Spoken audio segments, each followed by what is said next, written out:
JD's just gotten into trouble with a gang of his friends, and I mean real trouble. They bashed up things at a business and were caught by the police and wrecked Mamaw's car.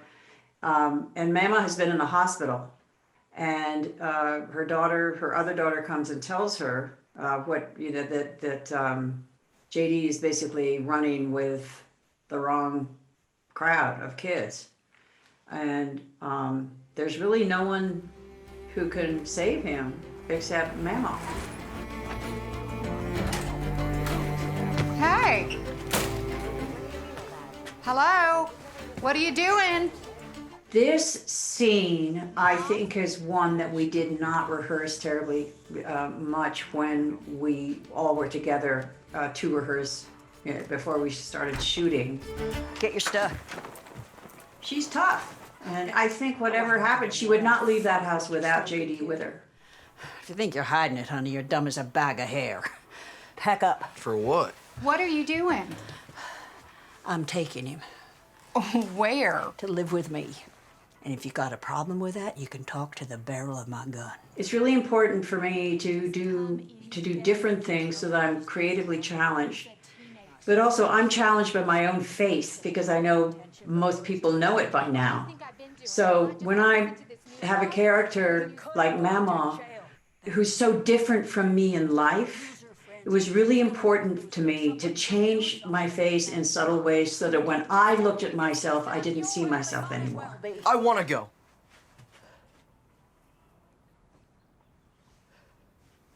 You want to go and live with her?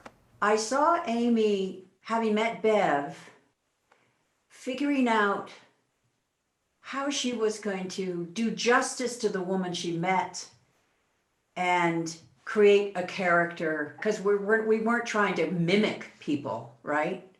You're trying to do justice to the essence of that person. So it's not about mimicking, but there's something different. And I loved seeing or feeling Amy's amount of thought. I mean, it's a strange thing to say, but she was like, she almost went into another space where I could just feel her kind of processing what she had heard and making it her own. And I find that so moving because it's such a craft, to be able to do that.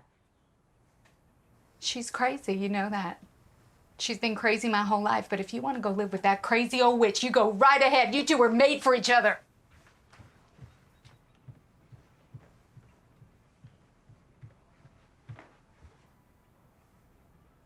Go on, get your stuff.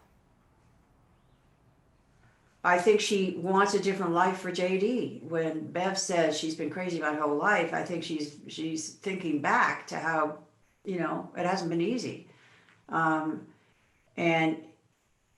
But Mamaw, I think, does not want to see that pattern repeated in her grandchildren.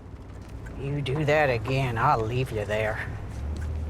In life, I think Mamaw, at one point when she was young, wanted to be a lawyer. Again, it was the culture they were in and the circumstances of their life that they didn't have the life that maybe they would have wanted. So education for her was paramount. And this boy threw the calculator out of the window. She pulls the card aside and she gives him a real talking to. She's real tough. And it's a very uncomfortable moment for him. Now get out, before I cancel your birth certificate. Get out and get that calculator, or don't bother getting back in. I think you see Mamaw, kind of the essence of Mamaw being her tough love self, and also the one time that she admits that she could have done better. And she feels, I think, great guilt about Bev, about JD's mom. You're damn lucky that thing ain't busted. If I weren't crippled, I'd get out of this car right now and I'd walk around and I'd smack your head and your ass together. Why do you even want me? Who said I wanted you? I really hate you, you know that? I don't care you hate me. I ain't in it for popularity. You gotta take care of business, you gotta go to school, you gotta get good grades to even have a chance. Mom was the best in her class. What's the point? The point is, you don't know shit. Our trailers were in Macon, Georgia, and on that day, they measured it at 140 degrees around where the trailers were. We were in this car, this old, vintage car with no air conditioning. It's one of those scenes that I was deeply insecure in. Deeply insecure. And I'm trying to learn from myself that sometimes as an actor, when I do scenes that make me so insecure or so uncomfortable, it's because that's how the character is feeling. Mamaw in that scene is revealing things to JD that she maybe never has admitted to anyone while she's being so tough with him. It was really one of those moments where I said to Ron, do you think you have what you need? Do you have what you need? Because, and he said, oh yeah, I've got it in space. I have what I need.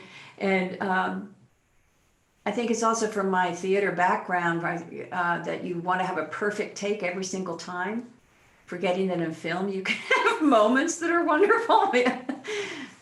So I'm always learning about things like that, still am. So that scene for me was fraught, because it's a fraught scene, and it was very hot.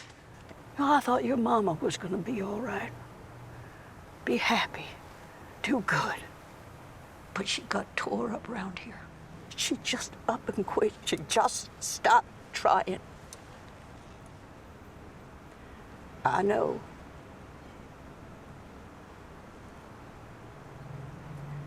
I could have done better. But you got to decide. You want to be somebody or not.